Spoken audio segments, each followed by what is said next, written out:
현재 활동하는 여야 정치인 가운데 어느 정치인을 가장 신뢰하십니까? 시사인이 매년 여론조사를 하고 있는데요. 부동의 1위는 없음, 모름, 무응답인 걸로 조사가 됐습니다. 2021년에는 37.3%가, 그리고 2022년에는 44%가, 그리고 올해는 46.6%가 신뢰하는 정치인 부동의 1위 없음, 모름, 무응답인 것입니다. 한국 정치 이대로 괜찮을까요? 굉장히 심각한 상황인 것 같습니다. 그래서 저희가 모셨습니다. 대한민국 신뢰하는 정치인 긍정 파워 예, 용해인 기본소득당 의원 모셨습니다. 어서 오십시오, 의원님. 네, 안녕하세요. 반갑습니다. 저희가 10월에 어느 날 굉장히 가을날에 네, 국회에서 모셨는데 이렇게 오늘은, 추워지기 전에 그러니까요. 예. 오, 이게 너무 갑자기 추워졌어요. 네.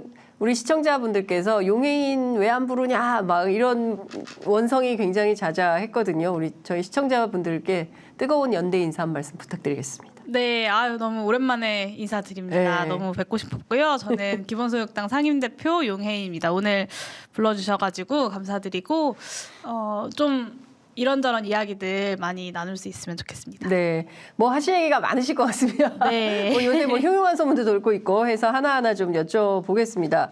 국감 끝났어요. 네. 제가 보기에 국감 정말 열심히 준비하셨던 것 같거든요. 이게 21대 마지막 국감이었는데 소회랄까 있으실 것 같아요.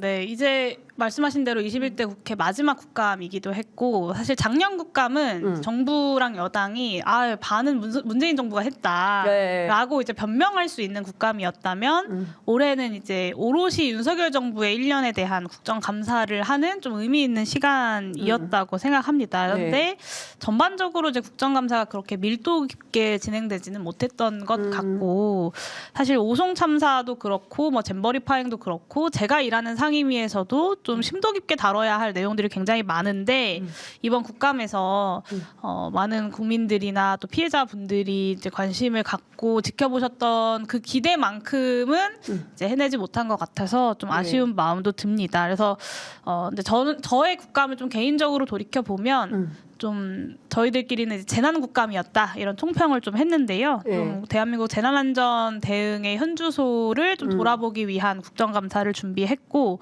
뭐 다른 상임위에서도 이제 양평고속도로 특혜 의혹이나 아니면 법사위에서 감사원 감사의 부적절함 뭐 이런 것들을 좀 밝혀내는 소기의 성과들은 있었다고 생각합니다. 네, 그 준비하는데 얼마나 주로 소요를 하세요? 방에서? 저희는 사실 이제 작년에는 제가 갑자기 행안위에 가게 돼가지고 작년에 이제 긴 시간 준비는 못했고 올해는 이제 여름부터 계속 이제 의원실 보좌진들이랑 같이 이제 아이템 점검하고 회의하고 그렇게 해서 한 8월 전부터 7월부터 이제 각자 아이템 구상도 하고 이제 본격적으로는 이제 8월부터 좀 준비를 하게 됐던 것 같아요.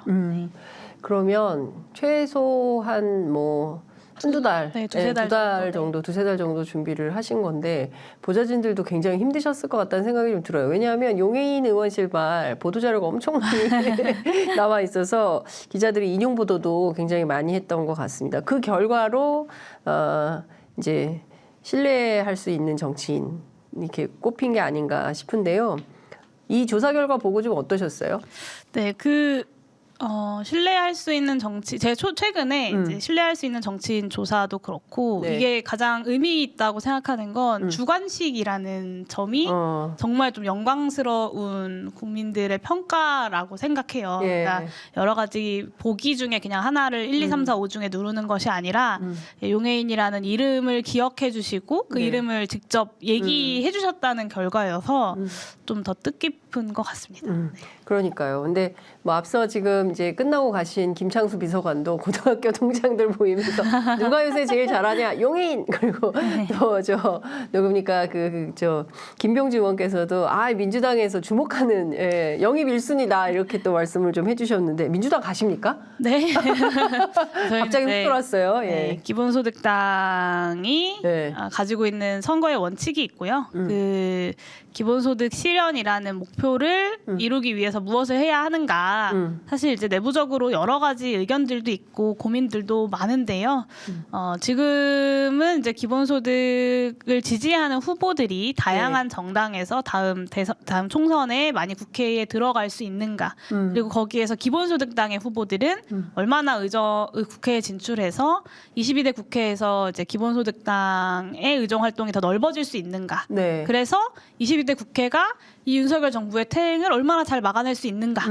이것이 이제 저희의 고민이자 다음 총선을 임하는 자세라고 말씀드릴 수 있을 것 같아요. 지금까지 기본소득당은 용해인 의원이 대표면서 국회의원이면서 이제 막 혼자서 너무 많은 일을 했어야 됐다면 내년 총선을 앞두고 기본소득당의 전략은 용해인 의원뿐만 아니라 다른 후보들을 준비해서 같이 출마해서 공동 캠페인을 하는 전략이다. 네, 이제 이렇게. 기본소득 당의 이제 후보들도 준비를 하고 있고요. 그리고 예. 이제 기본소득을 지지하는 다른 네. 정당의 후보분들도 아마 많이 계실 거라고 생각합니다. 그래서 연대, 선거연대 같은? 네, 이런 분들이 또 얼마나 국회에 들어오는지가 네. 22대 국회에서 네. 기본소득 입법 활동이 실질적으로 얼마나 더 성장할 것인가를 이제 판가름하는 첫 번째 척도가 될 것이기 때문에 네. 그런 분들이 좀 국회에 많이 진출하면 좋겠다라는 생각을 가지고 있습니다.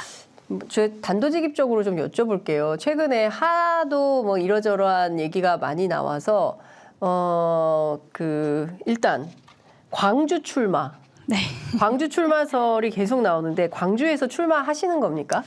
광주 출마에 대해서 많은 네. 분들의 의견들이 있습니다. 광주 출마뿐만 아니라 네. 저희 지역의 많은 당원분들과 또 지지자분들이 내가 있는 이 지역에 출마를 하면 의미가 있을 것 같다. 용해인이 이 지역에 출마하면 좋겠다라는 말씀들을 많이 해주고 계세요. 그래서 네. 그중에 한 곳이 또 광주이기도 하고요.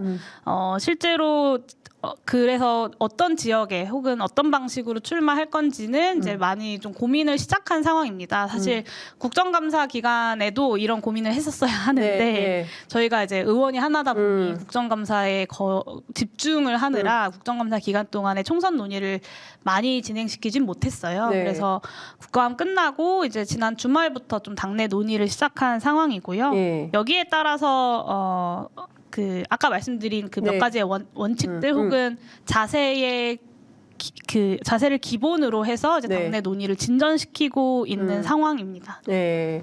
그러니까 그러면 이제 지난번 인터뷰에서 찬바람 불면 말씀드린다고 했는데 찬바람은 불고 있는데 아직 결정은 안 된 이런 상황인가요? 네, 이제 곧 결정을 하게 되겠죠. 이제 네. 그때 제가 말씀드렸던 것 중에 하나가 이제 선거제도가 어떻게 될지 모른다는 거였는데 사실 이제 선거제도만 마냥 기다리고 있을 수만은 없겠다 싶더라고요. 저희가 2022년에 분명히 2022년이 아니라 22대 국회에 해야 되는 역할이 있고 그렇다면 선거제도가 어떻게 되든 일단은 선거를 어떻게 치러낼 것인지를 좀 준비하는 것이 맞겠다라고 생각하고 좀 내부 논의를 진척시키고 있는 상황입니다. 선거제도 개편은 뭐 사실 기약이 없는 상황이어서 마냥 그것만 바라보고 있을 수는 없겠다 생각을 좀 하고 있습니다. 이준석 신당 가신다는 소문도 있어요. 맞나요? 네, 그런 소문은 도대체 어디서 도는 건지 모르겠는데 조금 전에도 이제 어떤 분께서 저에게 그 얘기를 하고 가셨는데 전혀 저는 이준석 대표랑 개인적으로든 뭐 공적인 자리에서도 만나본 적이 없고요. 방송을 하면서도 만나본 적이 없습니다. 그리고 저는 이제 정당이라는 건 하나의 세계관이라고 생각하는 사람이에요. 이준석 대표의 세계관과 제가 갖고 있는 세계관은 충돌하는 세계관이죠. 그래서 오히려 그 충돌하는 지점들을 놓고 국민들 앞에 각자가 어떤 세계관이 대한민국에 더 필요한 세계관인지를 검증받아야 되는 입장에 있다고 생각하고요. 세계관이 다른데 일단 선거를 위해서 뭐 당을 같이 한다? 저는 그런 정당은 필연적으로 선거가 끝나고 나면 깨질 수밖에 없다고 생각합니다. 그리고 그런 선거공학적인 제3지대를 우리가 사실 많이 봤어요. 그러니까 내용과 비전과 세계관 없이 이어졌던 제3정당이라는 것이 가장 실패했던 역사들을 우리가 많이 봐왔고 지금 국회에도 한 분 계시지 않습니까? 안철수 의원. 그래서 그런 좀 구태의연한 정치 문법을 반복하고 싶지는 않다라고 생각합니다. 네, 그러니까 이준석 신당 갈 일은 없다 이런 말씀인 거고요. 허니하니님께서 국감 잘한 정치인 1위 용인 이렇게 하고 라렘무님께서 용 의원님 안녕하세요 하셨습니다. 네, 안녕하세요. 예. 아, 영혼이 없다님께서 경남에서 용 의원님을 응원합니다 하셨고요. 예. 용혜인 의원님 이렇게 엄지척을 3개나 보내주셨습니다. 예, 용혜인 의원님 팬이 굉장히 많네요. 수현님께서도 용 의원님 반갑습니다 하셨습니다. 아, 여하튼 저희가 뭐 용 의원님을 고정으로 모시고 싶은데 네. 의원님 시간이 안 맞으셔가지고 저희가 계속 시도 때도 없이 연락해서 날짜를 잡고 있다는 사실만 저희 그 편의점 왕단골 우리 점주님들께서 예, 알고 계시면 좋을 것 같다라는 생각이 좀 듭니다. 일단 지금 뭐 몇 가지 좀 추려서 여쭤보려고 하는데 우선 기본소득당 최근에 당원 가입률이 네. 최근 한 달 새에 500명이 늘었다고요. 사실 몇 달 전부터 네. 한 달에 한 적게는 500명에서 많게는 800명까지 이제 한 달에 네, 늘어나고 있는 상황입니다. 그러니까 매월 500에서 800명 정도가 지금은 한 몇 분 정도 되세요? 그럼 지금은 한 2만 3천 정도 되는 것 같고요. 저희가 이제 창당할 때 2만 명 정도였는데 이제 창당하고 나서 코로나 시국 때문에 사실은 제가 창당을 할 때 되게 설레 있었어요. 그래서 전국에 이 기본소득 실현을 바라고 모인 2만 명의 사람들을 어떻게 만나고 다닐까 이런 고민을 하면서 신나 있었는데 이제 코로나로 집합 금지, 9시 이후에 모임 금지, 뭐 4인 이상 집합 금지 이런 게 이제 걸리면서 사실은 이제 어떤 당원들과 모이는 어떤 조직 사업들을 많이 못했어요. 그래서 당원들이 이제 좀 멈춰 있는 상황 혹은 자연 감소 뭐 이렇게 좀 있다가 최근에는 좀 빠른 속도로 당원분들이 늘고 있는 상황이고요. 이제 뭐 기본소득당이 이제 올해로 3년 6개월 정도 됐는데 기본소득당의 활동이나 저의 의정 활동들이 뭐 언론을 통해서나 SNS 온라인을 통해서 많은 분들에게 가 닿고 있구나 뭐 이런 좀 뿌듯한 마음들을 가지고 있습니다. 아무래도 작은 정당이니까 언론에 노출될 기회나 이런 게 굉장히 적은데 그럼에도 불구하고 좀 기본소득당의 정치에 공감해 주시는 분들이 이만치 늘어나고 있구나 이런 생각을 하고 있습니다. 저는 의원님께서 적극적으로 방송에 결합하시는 게 그게 이유가 아닌가 싶어요.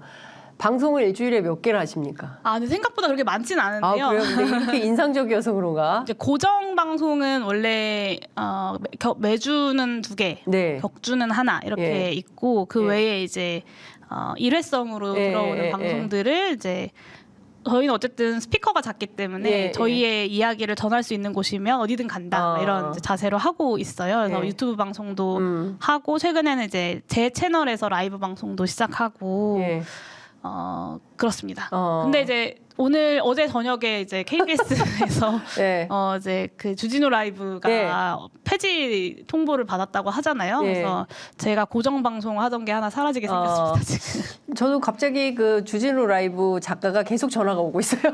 그래요? 네, 아마 오지 말라는 얘기가 아닌가 싶은데요. 하여튼 참 엄중한 시절을 저희가 지나고 있는 것 같고요. 대한민국의 언론의 현주소를 그대로 목격하는 상황이다. 하루아침에 진행자에게 하차 통보를 내리고 그에 따라서 우리 용 의원님도 이렇게 뭐 방송 갑자기 없어지고 뭐 이런 상황이 벌어지는 건데